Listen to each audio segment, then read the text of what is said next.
bukan seorang pendakwah. Dia lebih kepada seorang pekongsi ilmu. Jadi kita di sini adalah untuk berkongsi ilmu, dan kita niatkan kehadiran kita hari ini adalah untuk mendapatkan ilmu, dan ilmu itu boleh kita dapatkan dengan kita berkongsikan pula dengan kawan-kawan yang tidak hadir pada majlis ini di lain hari. Jadi Dr. Mohammed Yusuf Dawood adalah seorang pakar psikologi. Psikologi ni saya sendiri pun tak tahu nak terangkan macam mana kan. Cumanya psikologi ni kalau saya tak silap lah doktor, dia lebih mendekati kepada jiwa kan. Betul. Jiwa dan kaedah pemikiran individu. Kalau saya salah, maaf lah doktor.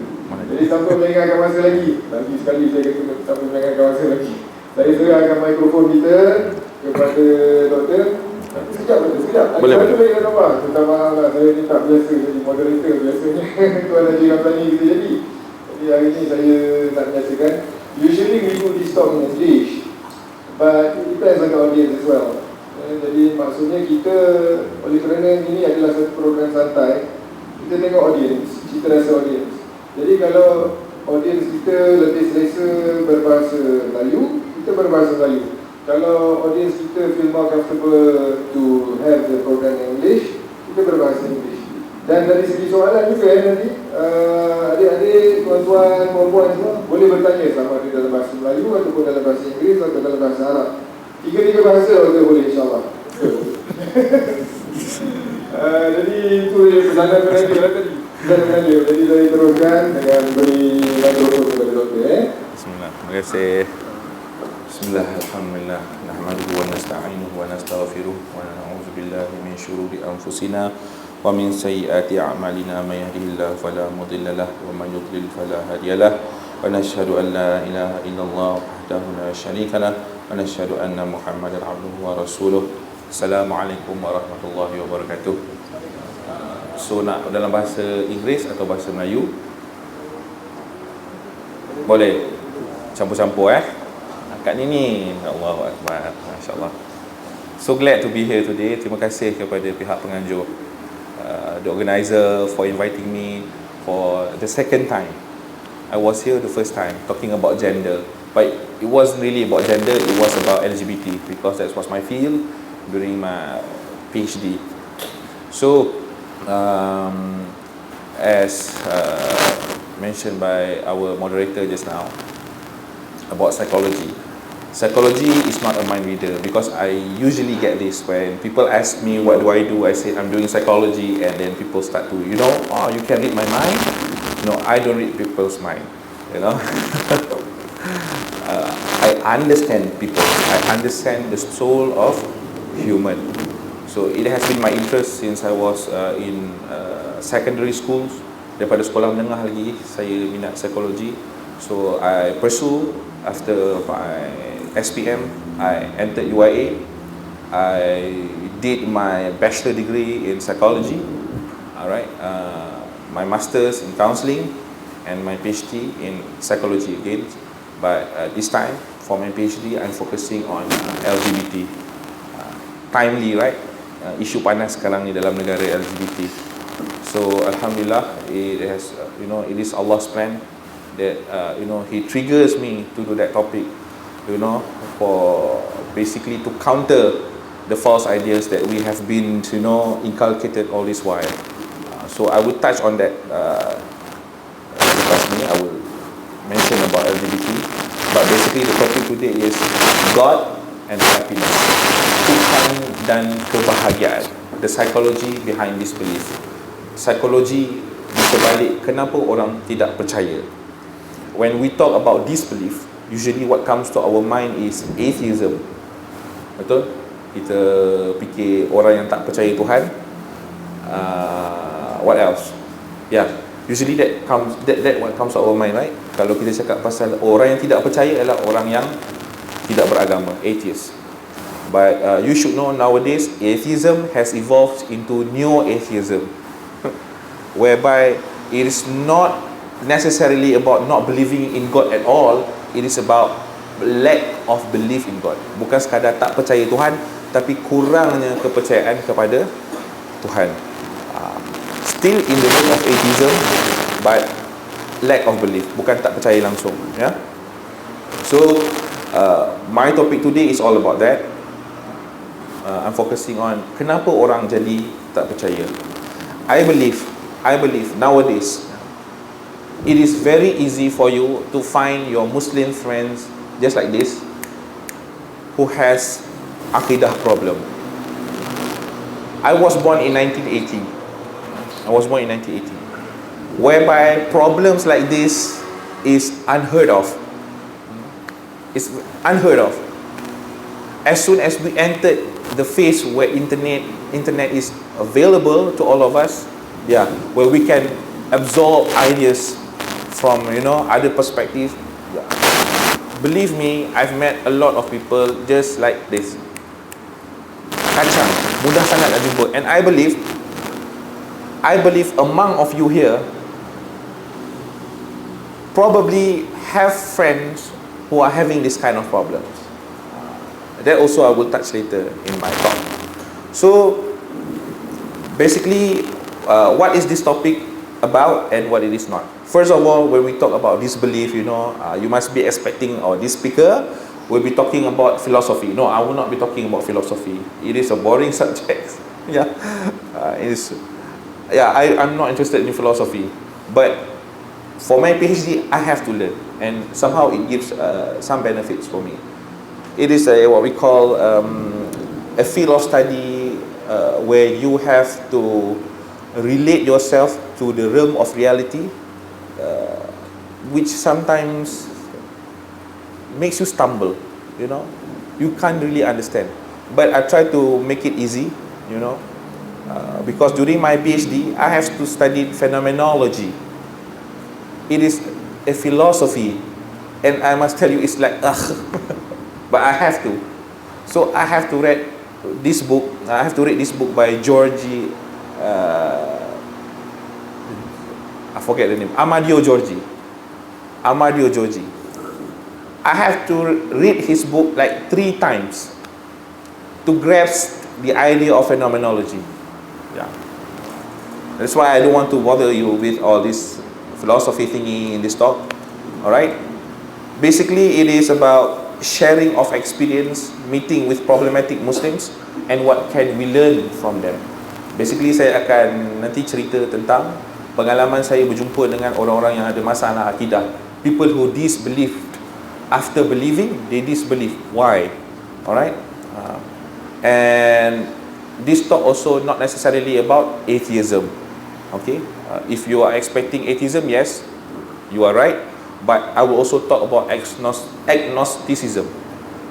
Right? And why people become like that. Alright. Agnostic. Nanti saya cerita lah agnostic. Tak apa. But first, if you are interested in the study of comparative religion, like Zakir Naik, Ahmad Didat, you see, you must be familiar with this name also, Bart Ehrman. Kak Nini kenal Bart Ehrman? Bart Ehrman. By the way, Kak Nini is a good friend of mine. Okay, she introduced me to Tawfiq. Alhamdulillah. Right. So Bart D. Ehrman is a fundamentalist Christian who learned what we call the Bible, and then after seeing a lot of errors in that, he becomes a liberal Christian, and then he becomes agnostic. Alright? But when we listen to these kind of things about the Christians becoming non-Christians, we say, you see, because of the lack of belief in their religion. It is partially true, but not necessarily 100% correct. Why? Listen to one of Bart Ehrman's speech. As I developed my scholarship through graduate school, ni dia cerita, banyak-banyak dia belajar, dia kata, I realized my belief about the Bible was completely wrong. Alright? Lagi banyak dia belajar, dia kata kepercayaan dia tentang Bible rupa-rupanya salah. Alright. And the Bible is not some kind inerrant revelation from God. Bible bukanlah satu kitab yang tak ada kesalahan yang datang daripada Tuhan. Alright. So for years, I have turned into liberal Christians. Saya pun jadi liberal Christians. I still went to church. I still believe in God, but I didn't believe the Bible is the inspired word of God. But after years of being liberal Christians, I finally be agnostics for reasons unrelated to my scholarship. Ini yang saya nak cerita ni. Alright.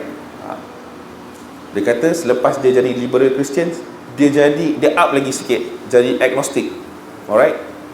Mula Christian, fundamentalist, become liberal Christians, and then become agnostics. Okay.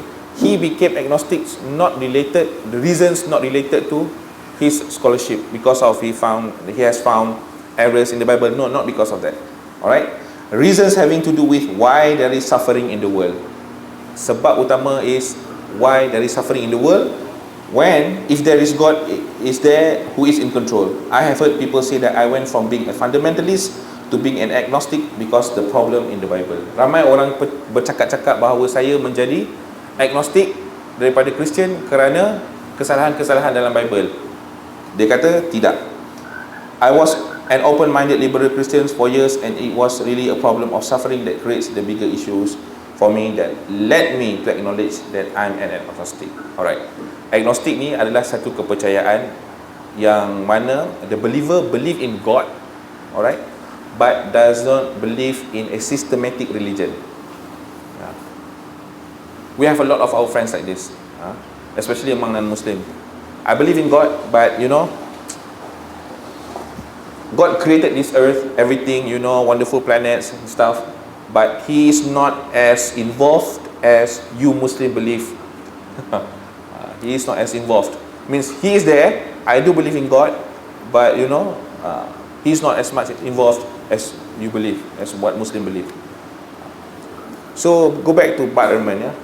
So nak cerita dekat sini, kebanyakan orang yang ada masalah akidah, usually kita akan fikir, what do we think when we ada kawan-kawan yang have what we call akidah problem, lack of religious knowledge, right? Not practicing Islam. What else?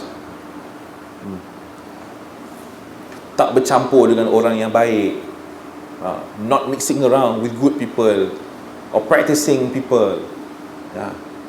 But what we forget, the most case yang saya jumpa basically bukan benda-benda ni. It's not about these things. It is about their personal suffering. Personal suffering. I will go to personal suffering later. Alright. So for centuries, psychology has studied religion, but championed by non-believers. They have been criticizing people who believe in religion. Why? They are amazed how we Muslims, we have our Hindu friends here. Are you to Hindu? Yeah. Hindus, Christians. They are amazed how people of religion can believe something that can't be seen. They are amazed. The non-believers, the atheists, for example, are amazed at us.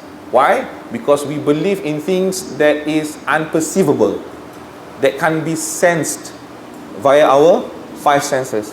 They are amazed by that.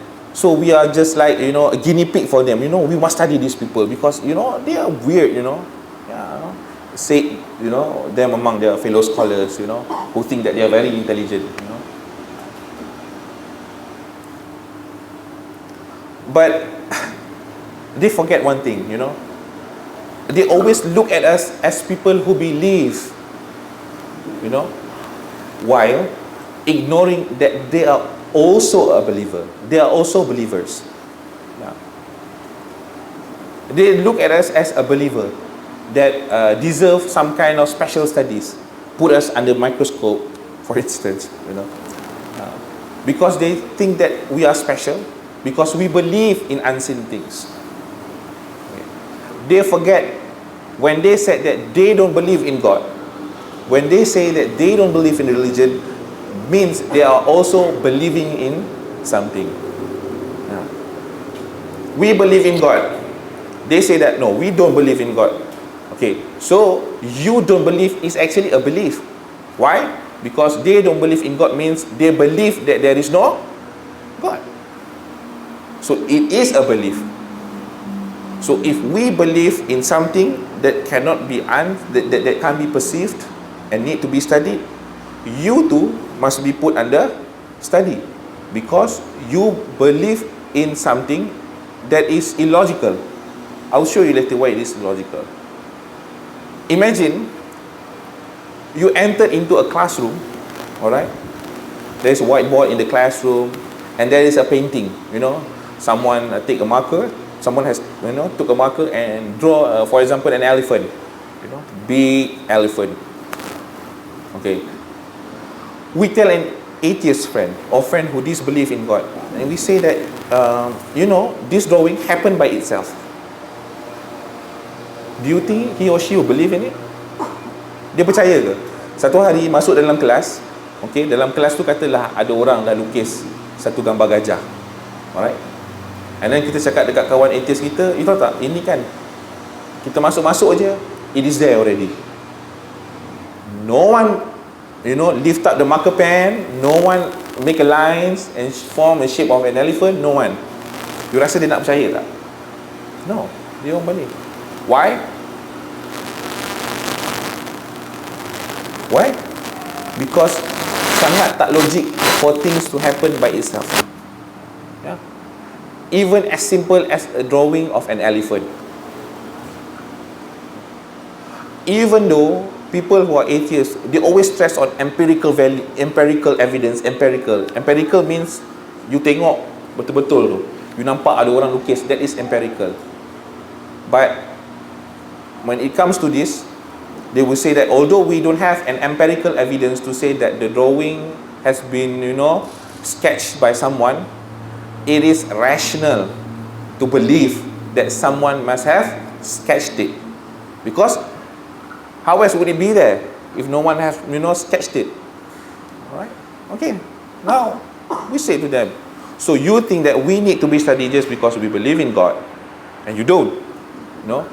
We believe in something rationally, although we can't say that, one day we saw a hand coming down from heaven, forming the earth, plucking the trees, pulling the roots, give us food, give us ubi keledek, give us rice, But rationally, we know that it can't happen by itself.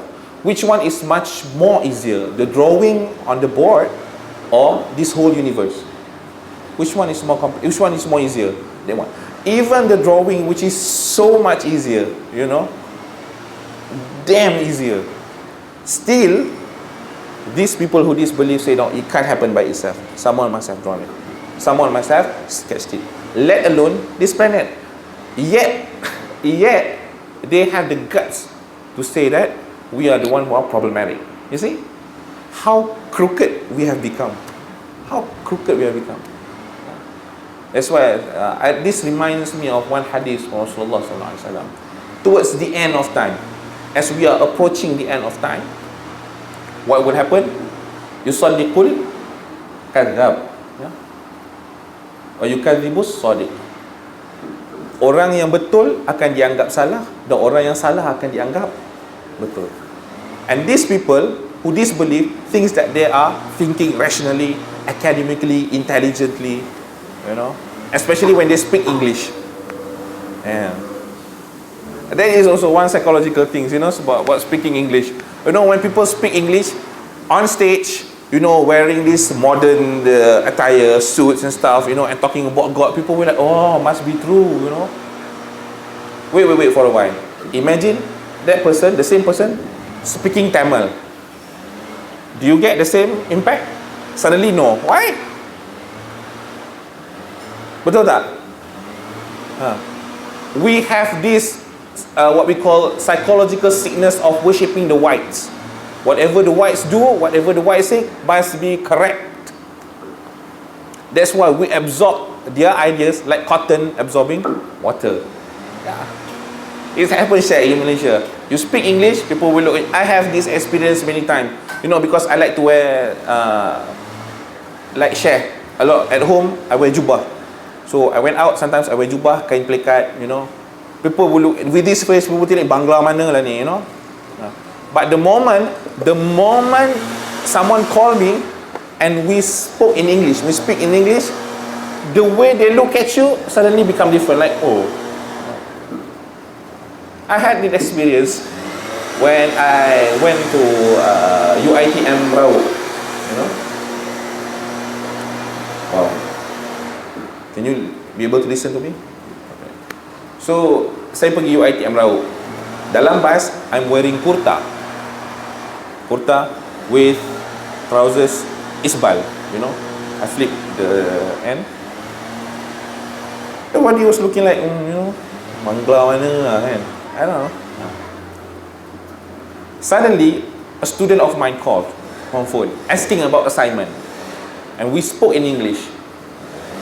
And magically, I feel like English is like a sihir, you know. It can make people look at you and then smile, you know. I said, wow, this is the power of English, huh? And suddenly the people next to me comes to my, because the seat next to me is empty, vacant. He came to me and started talking to me. I said, Masya Allah, is this how you value me? Yeah, although I didn't say it directly to his face, although I feel like I want to, you know. But I feel like, is that how you value me? Wallahi, this is the same thing why people absorb the ideas from Westerns as easy as a cotton absorb water, including the disbelief in God. Yeah. Simply by speaking English, sitting on a sophisticated stage, you know, in what we call satu majlis yang nampak academic, or suddenly what they say is true. That's why if you watch TEDx, TEDx, yeah, I don't say that it is not good. The idea is best. I really love it to watch it, TEDx. But sometimes they invited speakers who are, you know, super feminist, liberal Muslims, you know. That one is not good. But we have the tendency to believe in it. Why? Because it is held in a what we call majlis yang nampak grand, you know, where people sit like this, look so academic. You know, it's all psychology. What if the people sit like this? Nampak academic tak? Just because they put their hand like this, sit like this, suddenly their ideas become so what we call convincing. I don't know why. We are easily, you know, we are cheatable. I don't know whether there is a word for that. We are cheatable, you know. Inshallah. That's why I say next time if you are impressed by this, imagine he is speaking in Tagalog, Tamil, Mandarin, Hokkien, and sitting like what I did just now. Suddenly the wow lost. Alright? So come back to this.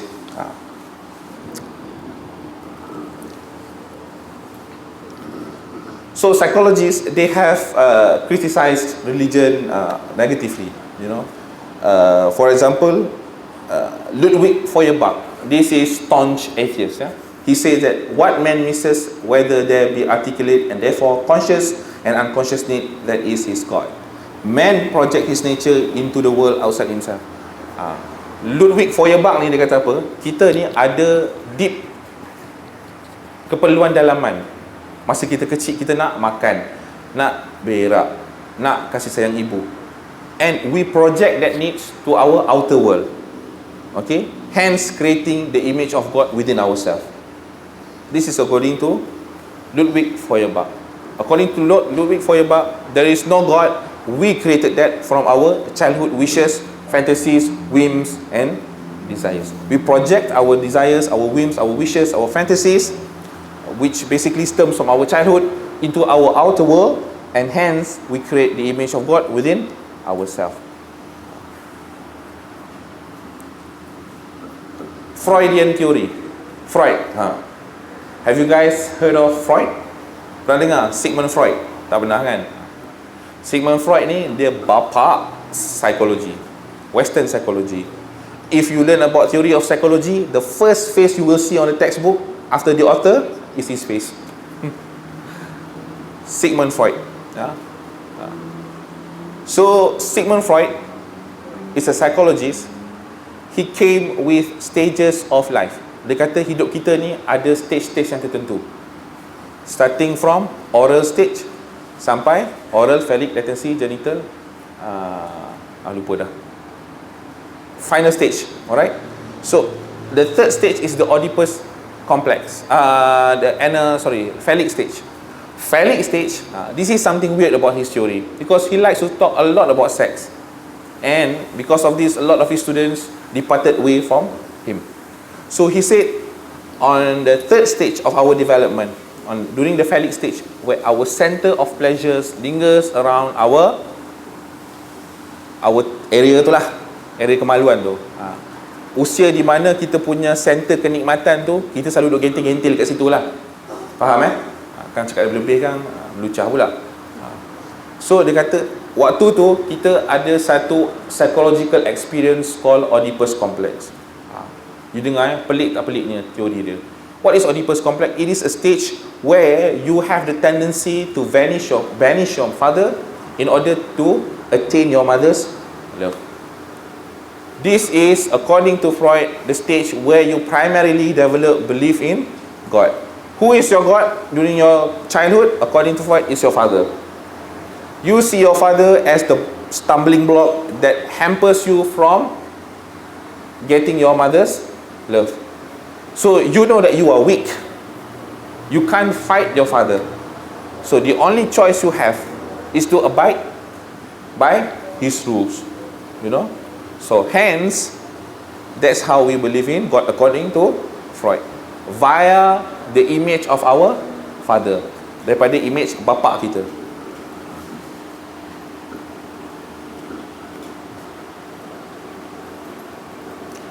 Ataupun dipanggil defective father figure. Figure bapa yang tak berguna.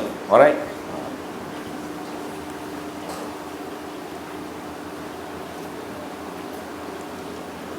There is one guy by the name Paul C. Witz.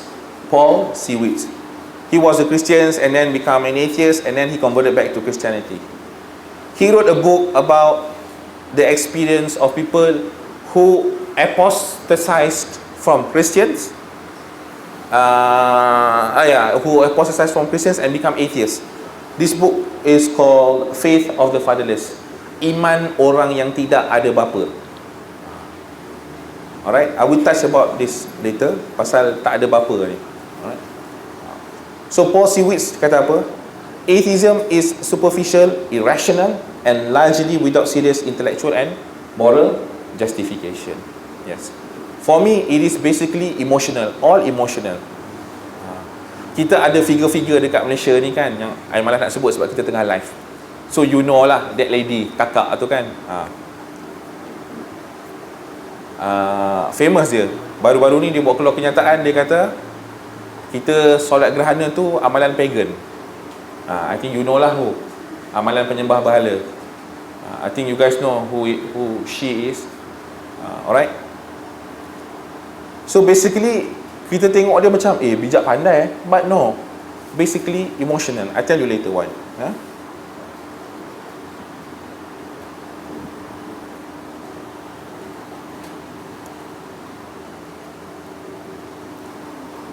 So what happened after believing?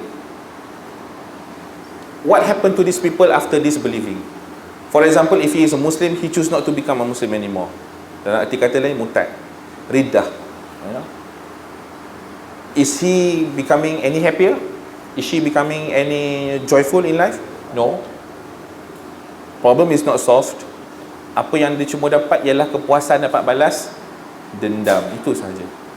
And I believe all of us, especially during our late adolescence, masa kita nak masuk umur, adolescent is 12, 13, you know, kita dah masuk usia nak dekat 19, 20, we, believe me, kita mesti ada this one thought that, you know, triggers us to question God, to question religion. I been there, I admit it, I do question God when I was 20. Something happened and it makes me think that, oh, is there God? You know, it seems like God didn't care, you know. Something must have happened that triggers. Usually it happens during our 19th, 20th, 21st years of our life. Sampai 20, 21, 23, the area. Nanti dah masuk 30, dia stable balik. Kalau Allah izinkan lah. But some people, they just collapse and gone. Habis. Alright? Actually, believing in God makes you happy. And it has been documented in many studies. For example, by Stavova and colleagues, 2013, in his paper, Why Religious People Are Happy. And he stated why. Alright? I summarize. Why become happy? Because we have perceived closeness to God. Why is perceived closeness to God is very important? Because bila kita ada Tuhan, kita ada sense of meaning. Can you imagine? Let's say one day you bankrupt, na'uzubillah. Na'uzubillah min zalik, bankrupt. If you tak ada Tuhan, apa yang akan selalunya berlaku?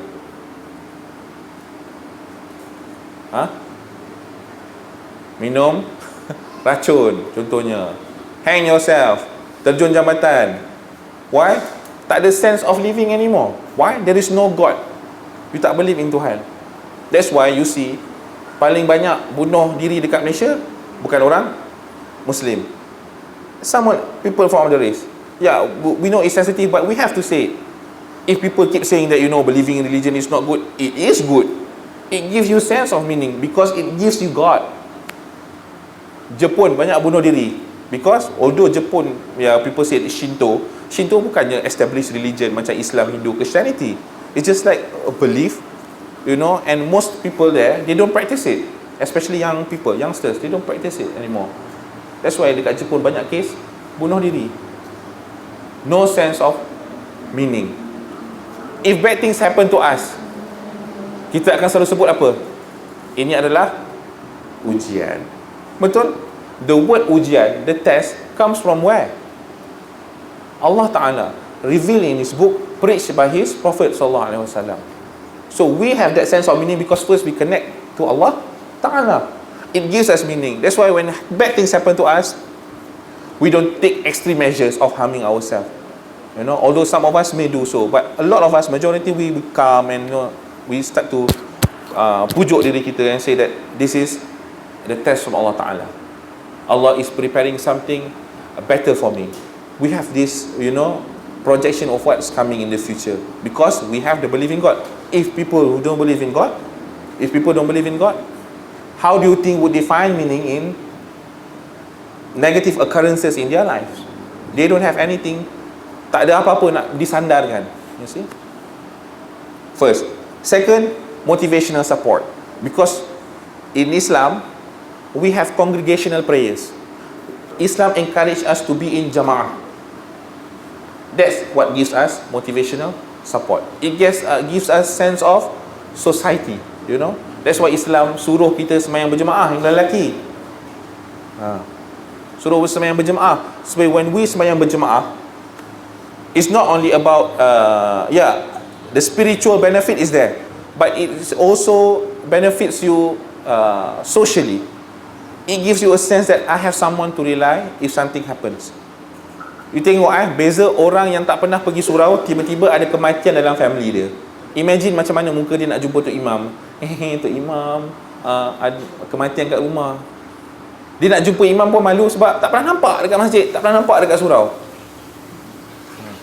Last kali susah-susah tak payahlah pergi masjid. Tak apalah, kita panggil je skuad pengurusan jenazah.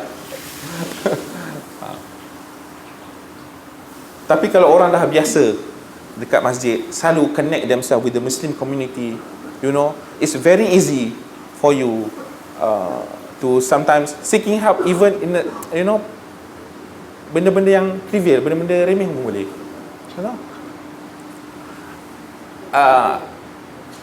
Apart from giving, sharing like this, I also an imam at my condo, surau in my condo. And they know that I'm not working. I'm telling you this so that you learn why we need to stick as jama'ah.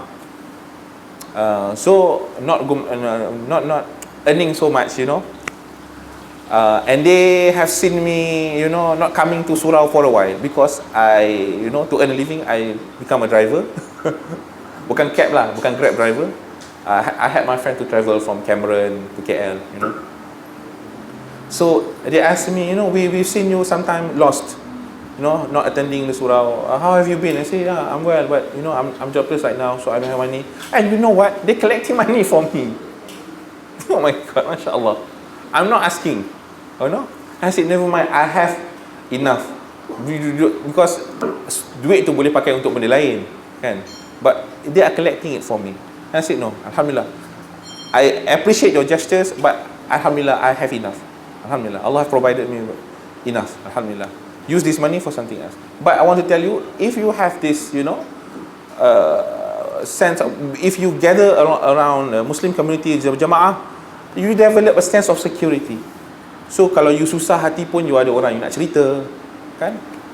Usually in our Muslim communities, there will be seniors, pakcik-pakcik, who we looked at them, with full of wisdom, these people, they will come to you and then advise you, this pakcik-pakcik, mak-mak type, who comes to you and calm you.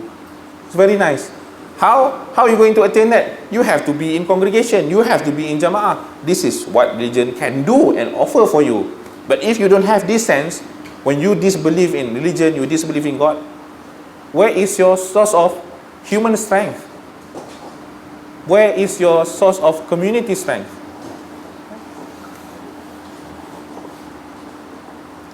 And also it gives you what we call sense of living. Because kita orang Islam, bila kita ada agama, apa yang cita-cita besar kita, our ultimate goal is to attain redha Allah Ta'ala, to attain the pleasure of Allah, to attain the pleasure of Allah Subhanahu wa Ta'ala. So we are striving for it until we die. Kalau orang tidak ada sense of God, dia nak strive untuk apa? Dia tak ada apa. That's why if they don't get something that they want, they will do whatever it takes to get what they want, because they think that this is the only life they have. I live in a condo on 7th floor, facing swimming pool, and on the right side, graveyard. Alhamdulillah, I purposely, intentionally choose that. So swimming pool is the worldly life, people like going there, bringing their children, dipping, swimming, On the right side is the graveyard. It gives a sense of relief, because I as other human beings also have some fantasies, wishes, desires that we want to attain, right? Yeah, it's normal. But sometimes it is overpowering us. Yeah. Sampai kita jadi cinta dunia, hubbud dunya wa karahiyatul maut. So when I feel that, I open the sliding door, I look standing on the balcony, look at that graveyard and say, one day you will go there, and wal akhiratu khairu wa abqa. If you don't get things that you want in this world, there you will get even better and permanent. Which one do you prefer? Kan? Itu kalau kita ada sense of religion. Imagine people who don't believe. Macam mana? Macam mana? Lagi teruk, even terrible, because they have no what we call ultimate ends that they want to pursue. Dia punya ultimate end dia dekat dunia. Betul tak? So at the end of the day, people who believe in religion are actually happier than people who disbelieve in religion or lack of belief in religion. In fact, why people become irreligious, why people lack of belief in religion, is primarily triggered or motivated by unhappiness that happen in their life. Alright? Dekat Malaysia ni ada ke atheist? Ada murtad? Ada. Pernah jumpa? Pernah jumpa orang keluar daripada Islam? Pernah? Pernah jumpa? Pernah. Ada kawan-kawan ada masalah akidah? Ada. Sometimes you heard this news on televisions, you dengar cerita benda ni dekat television, sometimes on news. But because this thing is related to politics, people would try to shut it down and say, no, it doesn't happen, it didn't happen. Muslims are too paranoid. No, we are not paranoid. It happened. And we know it. How you want to know? Get into dakwah. You will know. You duduk dekat rumah, at the comfort of your sofa, watching television, main game, of course you won't see. And people cakap kat you, oi, tahu tak, kat luar sana banyak orang Islam dekat Malaysia ni yang murtad. You see, mana ada? Yelah, you duduk dekat sofa main game, how you want to see? Do dakwah. Go and meet the gelandangan, the homeless.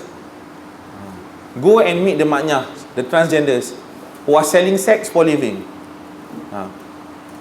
Go and meet people who have HIVs. Go and meet these people, and you will see from bits of their speech, you start to sense that there is some kind of, you know, kekecewaan, disappointment with life that leads to disbelieving God. Alright? Ada beberapa cerita saya nak share dekat sini. Rasanya boleh kot.